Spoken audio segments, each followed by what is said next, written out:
Make sure that you have watched my first video posted on the announcements page on 7/6 before watching this video. This video is going to focus on making sure that you know exactly what to do to get through all of Unit 1 and to make sure that you know exactly how to make sure that you've done everything that you need to do during Unit 1. Much of the information that I cover in this video will apply to Units 2, 3, and 4, generally speaking.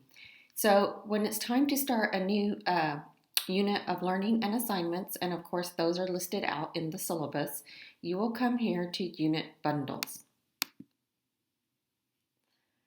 I'm not going to repeat things that you see in writing, but you should always read every single thing that I write down.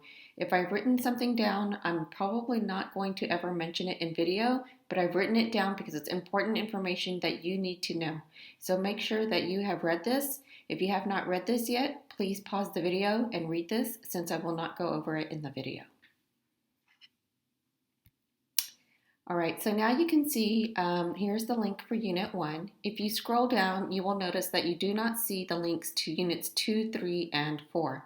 I often have students telling me that they have completed Unit 1 and they don't see the links to Units 2, 3, and 4. One reason why you might not see a unit is because the unit is not available yet. So always use the course schedule to see when a unit becomes available. If I can make a unit available early, I will let you know via email or announcements. Otherwise, you should not assume that you can just work through the units at your own pace insofar as starting units ahead of time, that is, ahead of the availability window scheduled in the syllabus. So for Unit 1, you see that the availability is from Tuesday 7/6 to 7 a.m. to Friday 7/16, 11:59 p.m. I tell you that you have 11 days to complete this. This is replicated in the course schedule. This means that you can start this unit no earlier than Tuesday 7/6, 7 a.m., or at least that's the plan right there. This is the official end date.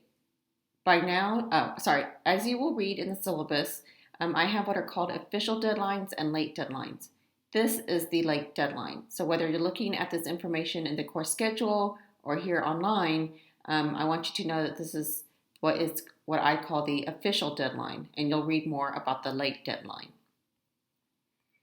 All right, so here you can see, or here you will note that this corresponds exactly to what you see in the syllabus and the schedule for Unit 1. So all of this is for Unit 1. As you can see, there's 1, 2, 3, 4, 5 tasks.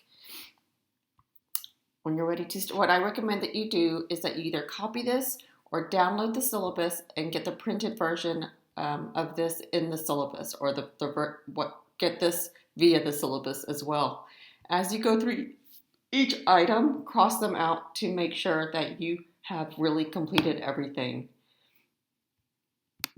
So when you're ready to start, you go ahead and click on that. Now this is the first item that was listed below the link to the Unit 1 folder itself.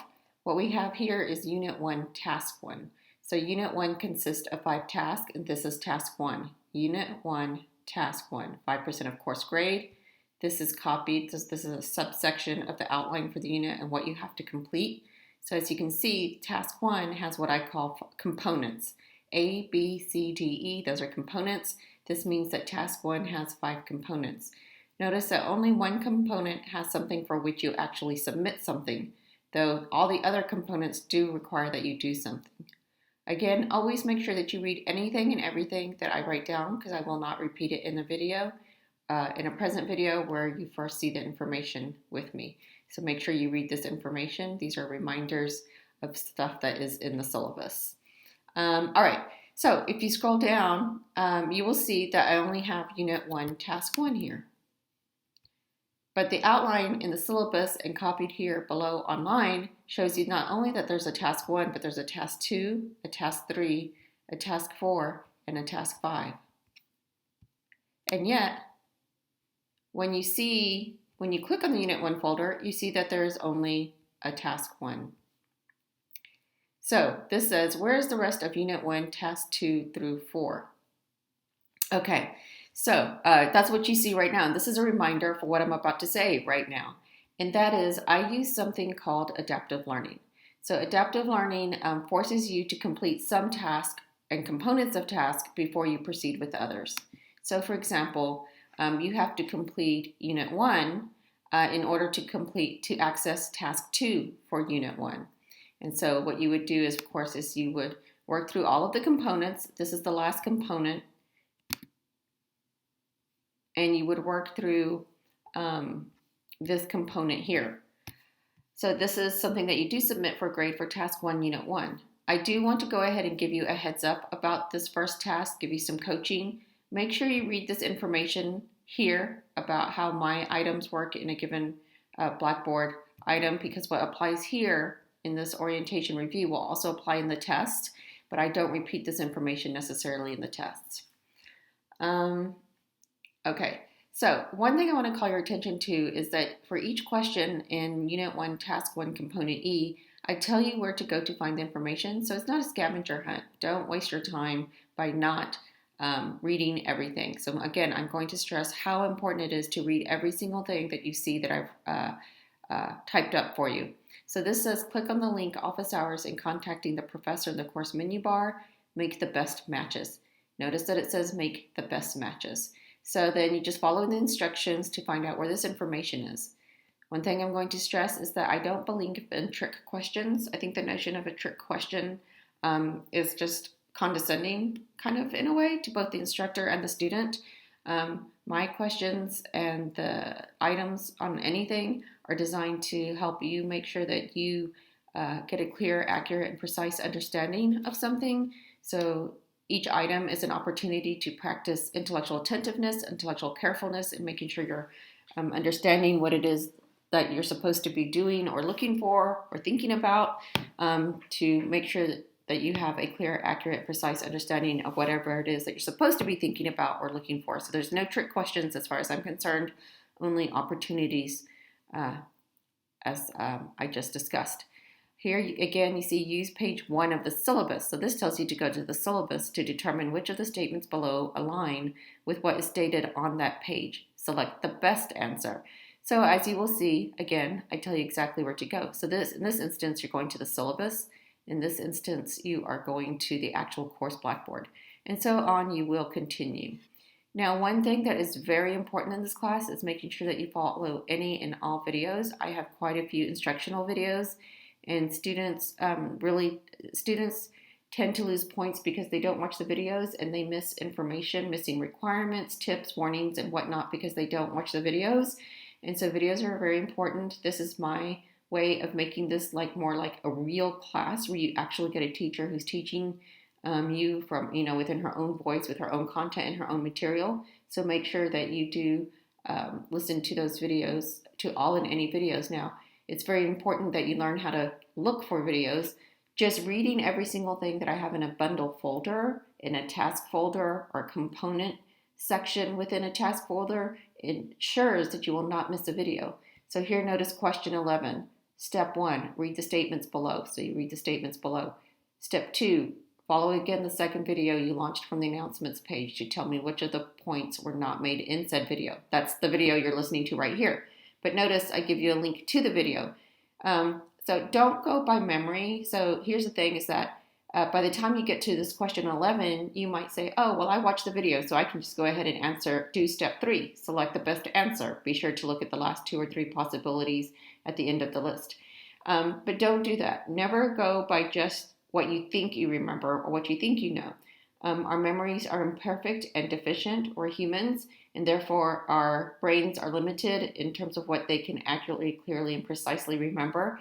So anytime there's a video in this class, you'll want to take notes. You'll want to take notes and refer to the notes. You'll want to be sure to work in a distraction-free environment to take clear, accurate, and precise notes. And so here, you'll want to, by the time you get to question 11, you'll want to have either looked at your notes, double-checked your notes, or rewatch the video to make sure that you select a correct answer.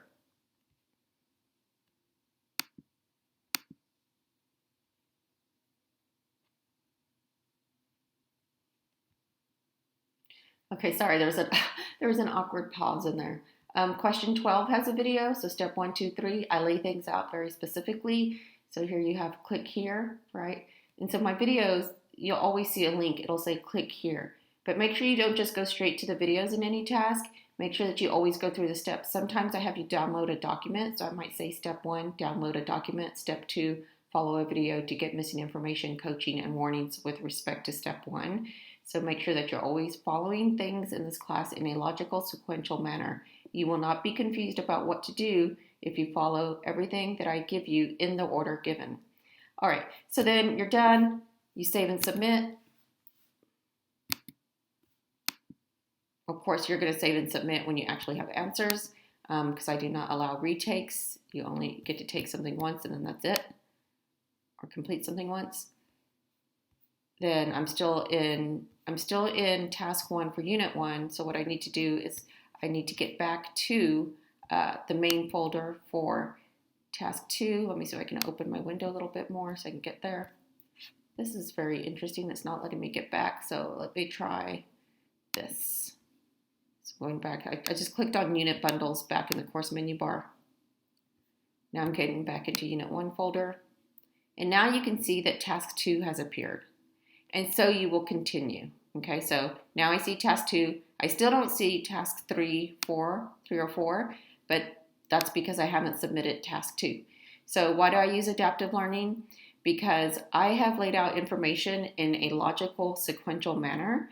And if you don't work through the steps I've given you, you might miss an insight, an aha moment, a step, a piece of information that you need for a later task or component. So that's why I use adaptive learning. It's to keep you focused on the right track for making connections that I want you to make in terms of previous things learned, previous instructions given, and what's coming next. So I have sound pedagogical reasons for doing so. All right, so then basically a lot of what I have covered about working through the Unit 1 folder applies to the other folders, the other unit folders as well within those.